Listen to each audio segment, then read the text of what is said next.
Takže, vážené dámy a páni, vážená spoločnosť, dovolte, aby som vás privítal na Grill Akadémii.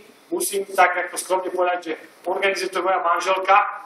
Ja som to len ako komentátor, alebo jak sa to volí tento? Moderátor. Ja som to len ako moderátor dneska, takže vás všetkých veľmi pekne vítam. Myslím, že ľudí, ktorí nám to tu budú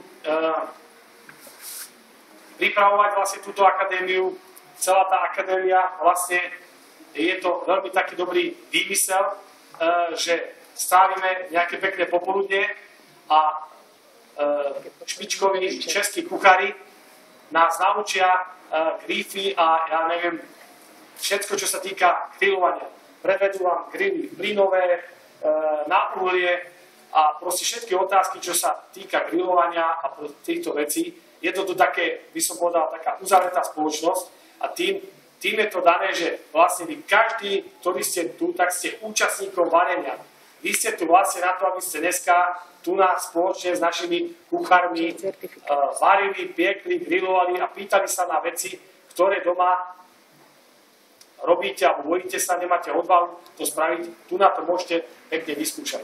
Ja poprosím Janku, aby sa ujala slova. Že nechce říct to.